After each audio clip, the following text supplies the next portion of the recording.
Marcus Aurelius was not a monk. He was not a hermit, living in a cave far from the world's noise. He was the most powerful man alive, commanding armies, ruling an empire of 60 million souls, arbitrating the fates of nations. And every single morning, before the world demanded anything of him, he sat down alone and wrote to himself, not for glory, not for an audience, not for posterity, just to remind himself who he was trying to be. That collection of private notes became the Meditations, one of the most read philosophical texts in human history, studied by generals, presidents, CEOs, and ordinary people who simply wanted to live better. And here is what strikes me every time I return to those pages. Marcus Aurelius was writing those words to survive his own life. The question for you watching this in 2026 is this: what would it mean for you to survive yours? Not just get through it, not just endure it, but move through it with clarity, strength, and a kind of unshakable inner peace that the chaos outside cannot touch. That is what Stoicism offers, and that is exactly what this video is about. Before we go any further, I need to clear something up, because when most people hear the word Stoic, they imagine something like this: a stone-faced person who feels nothing, who suppresses every emotion, buries every pain, and trudges through life like a machine. Someone who looks at suffering and just says, "I don't care." That is not Stoicism. That has never been Stoicism. The Stoics, Marcus Aurelius, Epictetus, Seneca, Zeno of Citium, these were not emotionally dead men. They were among the most feeling human beings who ever lived. Seneca wrote devastating letters about grief, about friendship, about the terror of wasted time. Epictetus was born a slave. He knew physical pain, humiliation, and powerlessness in ways most of us will never understand. And out of that crucible, he forged a philosophy of total inner freedom. Marcus Aurelius lost children. He endured plague, betrayal, endless war. He wrote about exhaustion, about the temptation to give up, about mornings when he didn't want to get out of bed. Sound familiar? What the Stoics actually taught was not the absence of emotion, but the mastery of it. The ability to feel fully and still choose your response. The ability to face what cannot be changed without being destroyed by it. And the discipline to pour your energy only into what you can actually control. In 2026, that philosophy is not ancient history. It is perhaps the most urgent set of ideas you could encounter. We are living in an age of maximum distraction, maximum anxiety, and minimum stillness. The tools designed to connect us have made us more fragmented. The abundance designed to satisfy us has made us more restless. The speed designed to free us has made us more frantic. The Stoics would have had a word for this condition. They would have called it living externally, orienting your entire existence around things outside your control and wondering why you never feel at peace. This video is the antidote. What follows is not a motivational pep talk. It is a complete philosophical guide, drawn from the original texts of Marcus Aurelius, Epictetus, and Seneca for transforming how you think, how you act, and how you inhabit your own life. We are going to move through 7 pillars of Stoic transformation. By the time we finish, you will not just know what Stoicism is, you will know how to live it. And before we begin, if this kind of deep, unhurried exploration of philosophy speaks to you, you know what to do. Subscribe to Wisdom of the Stoics. Leave a comment below telling me what brought you here today. Every single comment is read. Now, let us begin. Pillar 1, the dichotomy of control. Everything in Stoic philosophy flows from a single idea. It is the foundation beneath every other teaching, and it was stated most plainly by Epictetus, a man who had lost his freedom but never his mind. He wrote, "Some things are in our control and others not." 6 words, the simplest sentence in philosophy, and also one of the hardest to live. Let me make this concrete. Think about the last time you were genuinely anxious, genuinely disturbed, lying awake at 2 a.m. with your mind running in circles. What was it about? I would wager, almost without exception, it was about something you could not fully control. What someone else thinks of you, whether a situation will turn out the way you need it to, your reputation, the economy, the behavior of people around you. your health, time. The Stoics did not say these things don't matter. They said something more precise. Your suffering does not come from these things. It comes from your belief that they are in your control when they are not. Music, quiet, reflective. Epictetus drew the sharpest possible line. In your control, your judgments, your intentions, your desires, your will. In short, your inner life. Not in your control, your body, your reputation, your property, what others say or do, the outcomes of events. Now, I know what you're thinking. That sounds cold. That sounds like giving up. But consider the opposite. What does it actually cost you to pursue control over things that cannot be controlled? It costs you your peace, your attention, your energy, your time. And ultimately, it costs you the only thing you were ever truly given custody of, yourself. Marcus Aurelius practiced this discipline relentlessly. In the Meditations, he wrote, "You have power over your mind, not outside events. Realize this, and you will find strength." Here is the practice, and I want you to actually try this. Take whatever is troubling you most right now. The thing that keeps returning to your mind, divide it into 2 columns. Column 1, what in this situation is genuinely within my control, my attitude, my effort, my response, my preparation. Column 2, what is outside my control, the other person, the outcome, what others say, external circumstances. Now, pour everything you have into column 1 and practice, slowly, imperfectly, over time, releasing column 2. Not with indifference, with acceptance. There is a profound difference between resignation and acceptance. Resignation says, I give up. Acceptance says, I see clearly, and I will act from that clarity. This single practice, applied consistently, will change the texture of your days more than almost anything else. The Stoics called this prosoj, self-attention, self-watchfulness, the practice of catching yourself the moment. You begin spending your energy on what lies beyond your reach. And every time you catch yourself and return, that is a victory. That is philosophy in action. Pillar 2, the present moment as the only battlefield. Marcus Aurelius wrote something that stopped me cold the first time I read it. He wrote, "Confine yourself to the present." 3 words. In a journal entry written by a man who spent decades planning the future and managing the consequences of the past. He wasn't writing it as wisdom for others.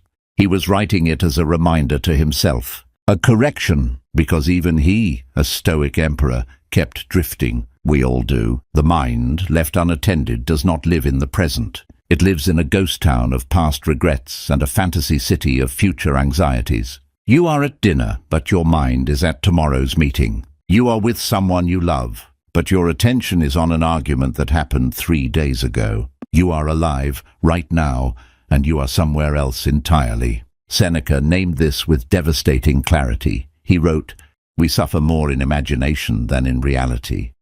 And in another letter, "Omnia aliena sunt, tempus tantum nostrum est." All things are foreign to us. Time alone is ours. Think about that.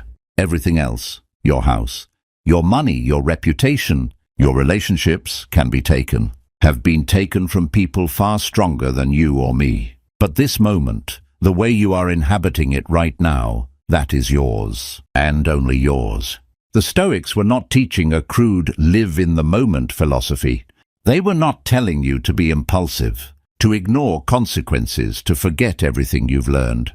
They were teaching something more surgical. Bring the quality of your attention back to where your hands actually are. Because the present moment is the only place where action is possible, where change is possible, where life actually happens. The past is fixed. The future is unborn. But right here, there is something you can do. Here is a practice drawn directly from Marcus Aurelius's morning routine. He would begin each day by asking himself, what am I doing today? Why does it matter? What will I face? And who do I want to be while I face it?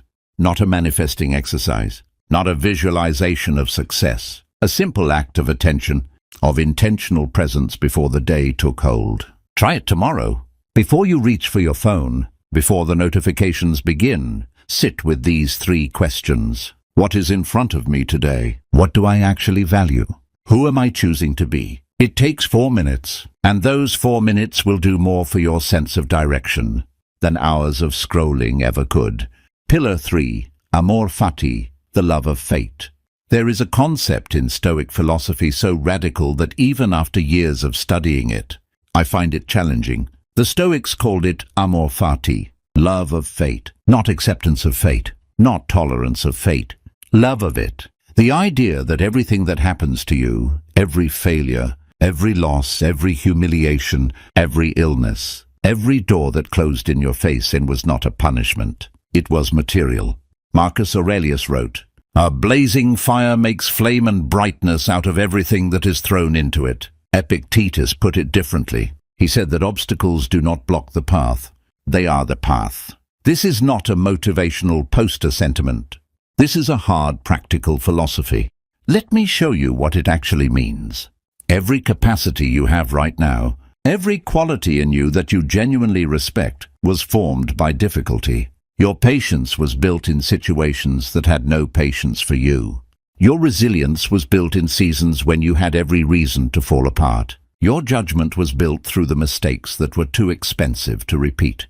The Stoics believed that the universe, what they called the logos, the rational principle underlying all things, did not make mistakes. That events, however painful in isolation, were part of a coherent whole. You do not have to share that metaphysical belief to use this principle, because even if the universe is utterly indifferent, you are not. You are a creature who can assign meaning, who can decide what to make of what happens to you. Viktor Frankl, a man who survived the Nazi concentration camps and lost nearly everything, wrote that the last of the human freedoms is the freedom to choose one's attitude in any given set of circumstances. The Stoics knew this 2,000 years before him. Now, I want to ask you something directly, and I want you to sit with it. What in your past, what loss, what failure, what wound are you still carrying as pure damage? What if it was also instruction? What if the thing you've most wanted to escape was, in some sense, you haven't yet found? The very thing that made you capable of what comes next. I am not asking you to be grateful for pain. Gratitude is not always possible or honest. I'm asking something smaller and more precise. Can you be willing to find the use in it? That willingness, that tiny pivot from victim of events to student of events, is the beginning of amor fati, and it changes everything. Pillar 4, the discipline of desire. Seneca wrote a letter to his friend Lucilius that reads as if it were written last week. He described a man who rushes from city to city, from experience to experience, always searching and never quite arriving. He said, "Travel cannot give you anything that flight can give you. You are running away from yourself."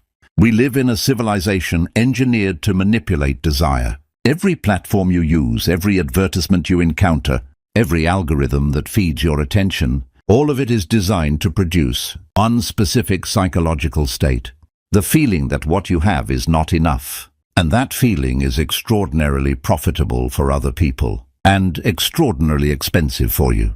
The Stoics had a word for the grip that desires have on us when we confuse want with need. Epithumia, appetite unexamined. Craving that mistakes itself for necessity. And their remedy was not asceticism. It was not living in poverty or abandoning comfort. It was clarity about what actually matters. Marcus Aurelius, the most powerful man in the world, with access to every luxury Rome could offer, wrote constantly about the smallness of material things. He would list the pleasures of the table and then ask, "What are these, really? The dead body of some animal, fermented grape juice, heated air." He was not being cynical. He was practicing what the Stoics called negative visualization, premeditatio malorum, the deliberate contemplation of the true nature of things. By seeing them clearly, he freed himself from being enslaved by them. Here is the practice. Pick one thing you want right now. One object, one outcome, one status marker that you feel you need in order to be content. Hold it in your mind. Now ask, if I had this, truly had it, would I be satisfied? Or would I immediately want the next thing? Then ask, what am I actually seeking through this thing? Security, recognition, love, stillness? Because the Stoics would tell you this. The thing is almost never the actual target. Behind every craving is a deeper need.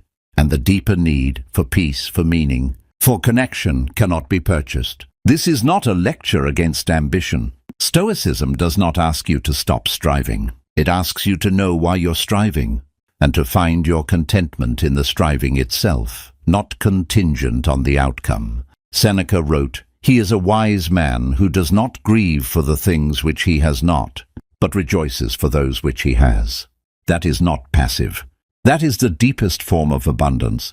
Pillar 5, memento mori, remembering death to live fully.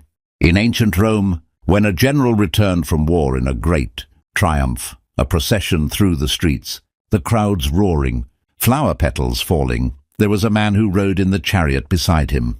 His only job was to whisper in the general's ear over and over, "Memento mori, remember that you will die."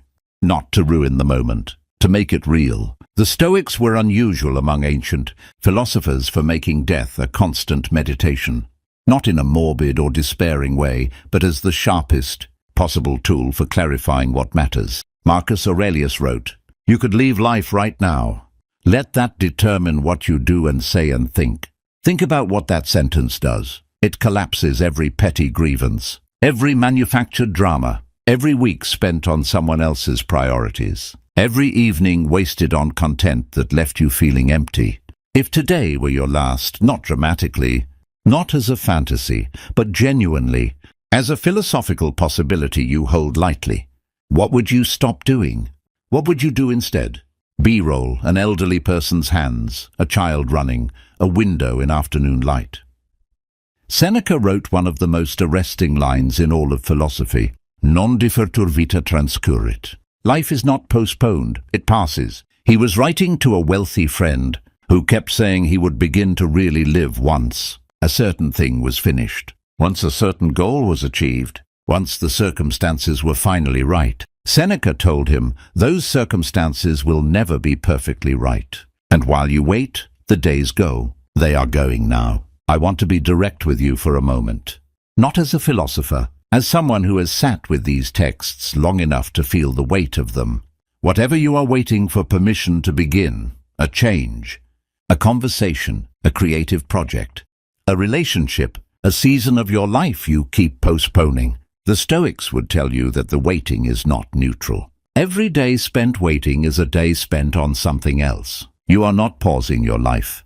You are living it. The question is only, consciously or not. Memento mori is not a shadow over life. When you genuinely hold it, it is a light. The awareness of death does not make life feel smaller. It makes it feel more precious, more urgent, more worthy of your full presence. Use it that way. Pillar 6, the virtue that remains. At the very center of Stoic philosophy is an idea that takes a long time to fully absorb. The Stoics believed that virtue, moral excellence, living in accordance with reason and principle, was the only true good, not the only nice thing, not one important thing among many, the only good. Everything else, health, wealth, reputation, success, they called preferred indifference. Preferable, yes. Worth pursuing, yes, but not in themselves the source of a good life.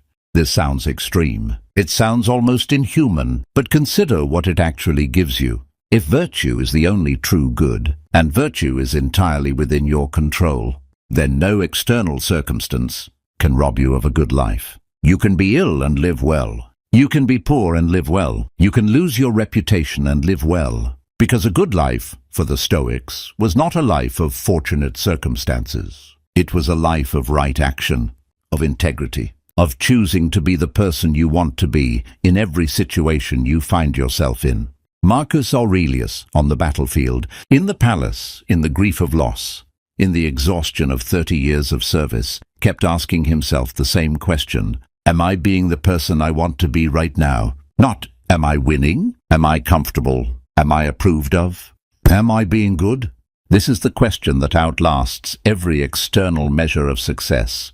When the achievements fade and the noise settles, and eventually, it all does, what remains is only this. Who were you while it was happening? What did you bring to the people around you? What did you build in yourself? The Stoics would tell you that is the only ledger that matters. And the astonishing gift hidden inside that truth is this. You can begin adding to that ledger right now. No waiting, no special circumstances required, no permission needed. The next moment, the next conversation, the next small decision, each one is an opportunity to be the person you most want to be. Pillar 7, the practice of daily philosophy. Philosophy for the Stoics was never abstract. It was not something you read about or debated over dinner. It was something you did every day, in the smallest details of how you moved through the world. Marcus Aurelius called this ascesis, training. The philosophical life was a daily practice, like physical training. You did not do it once and become a Stoic. You did it every morning and failed by noon, and began again the next day. That too is part of the practice. So here is how to make this real, not as an idealist exercise, but as an actual daily architecture drawn from the Stoics themselves. In the morning, before the day begins, 5 minutes, sit in stillness. Ask, what will I face today? What will challenge my patience, my focus, my principles? And who do I choose to be as I face it? This is not a productivity ritual. It is a philosophical preparation. Marcus called it morning reflection. Epictetus called it prohairesis. The deliberate exercise of choice before the day makes choices for you. Throughout the day, when you notice yourself disturbed by someone's behavior, by an unexpected obstacle, by rising anxiety, pause before you react. Even one breath. Ask, is this within my control? If yes, act clearly from your values. If no, release the disturbance. It has nothing to feed on if you do not feed it. In the evening, Seneca kept a nightly review. He would ask himself 3 questions before sleep. What did I do wrong today? How could I have been better? What will I do differently tomorrow? Not as self-punishment, as honest, clear-eyed self-examination. The same careful attention you'd bring to reviewing a manuscript or a plan.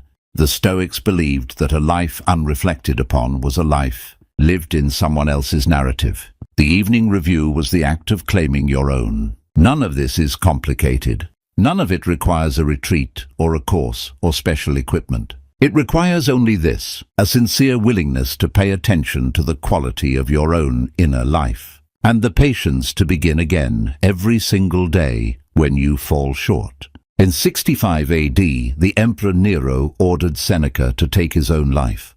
Seneca, by then an old man, the most celebrated philosopher and writer in Rome, received the message calmly. His friends wept. He asked them, where had all their years of philosophical study gone, if not to prepare for exactly this? He wrote his final letters. He spoke to those gathered around him. He asked to dictate to his scribes, wanting to leave something worth leaving. I have always been moved by the image of that. A man in his final hours, choosing still to be a philosopher, not performing courage, not pretending the end was easy, but meeting it with the same attentive, principled presence he had tried to bring to every other day of his life. That is what the practice is for. Not for the average Tuesday, not for when things are comfortable and the path is clear. For the hard days, for the unbearable ones, for the days when everything outside is against you and the only shelter you have is who you've built yourself to be. Here is what I want to leave you with. In 2026, in this world of unprecedented speed and noise and pressure, the most radical thing you can do is stop. Stop and ask the questions the Stoics kept asking. What is actually in my control? Am I present where I actually am? What does this difficulty have to teach me? What do I actually need beneath all that I want? Am I living as if today mattered because it will not come again? Who am I being right now? And is that who I want to be? B-roll, the figure on the road, still walking, the horizon ahead, golden and open. The Stoics did not promise a life without pain. They promised something rarer and more lasting, a life that cannot be stolen from within, a mind that, whatever storms come, has somewhere solid to stand. That is the transformation available to you. It has always been available to you. It begins the moment you choose to take it seriously. Silence. Then music swells gently one final time. If this video meant something to you, share it with one person who might need it. Leave a comment below telling me which of these 7 pillars hit hardest. And if you want to go deeper into the Stoic texts, subscribe to this channel. We return to these writings every week, without shortcuts, without hype. The Stoics are waiting, and so is a better version of you.